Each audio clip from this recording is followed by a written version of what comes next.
as you know, my name is Carrie Rice, and I'm very happy to have a chance to share my testimony with you. I come from a large family of God-fearing Christian men and women. I grew up in a family of pastors and missionaries and just godly men and women, and my parents raised me in a church, in our local church, and then as I grew older, they became missionaries and church planter.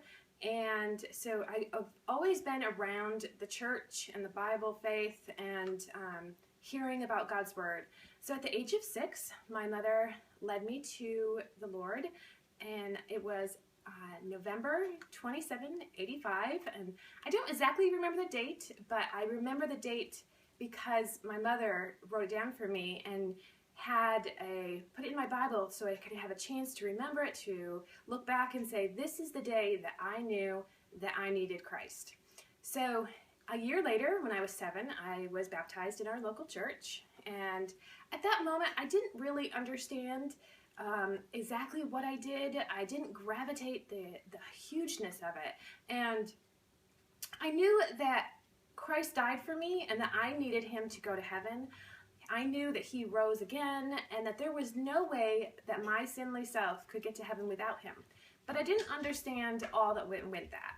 And so not until I was older, at probably about age of 13, when I went to a Bible camp and heard about all the things that God wanted from me, all the things that I needed to do to be a better Christian.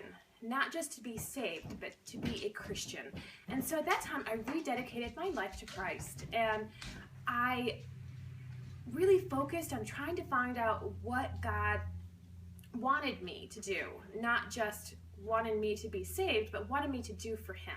And to find out what my gift that God gave me was. And at 13, I still didn't understand this. I still didn't get what God wanted from me.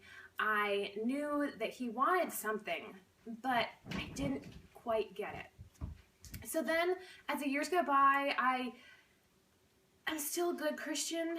I'm still following God's guidance, but I still am not quite doing what I need to be doing.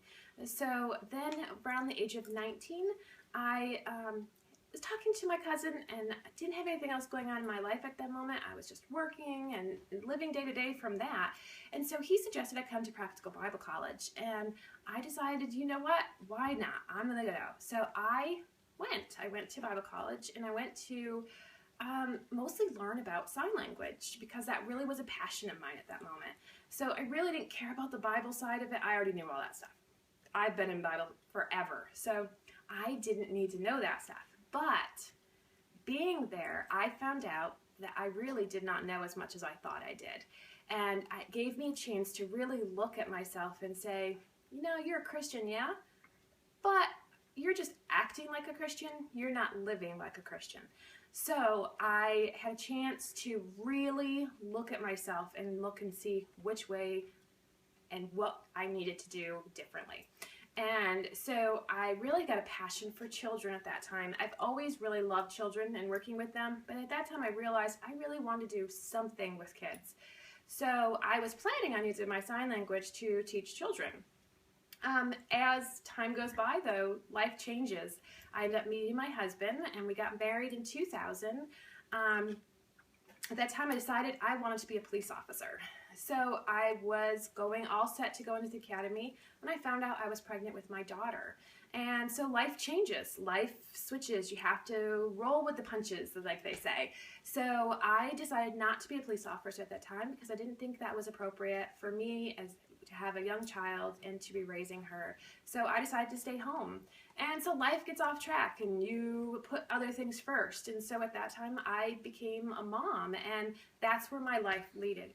So I kind of forgot about all the other things of what I wanted to do and where I wanted to go. And so I just decided to be a mom for a while. But then as the years got longer and my kids got older, and I had a chance to really look at myself and say, okay, now what are you going to put God first? Are you going to see what he wants from you? And so I've been, even now, still trying to decide how is God going to use me? How is the best thing I can do to be guided by Him? And I'm hoping that I'm in the right way that He's wanting me to go, and I can only know that by researching through the Bible and praying and hoping that what I'm doing is what He is wanting of me. And so I plan on working with children through counseling and really hoping that I can touch children's lives that way. So that's my testimony. I'm very much looking forward to hearing about your testimony. Thank you.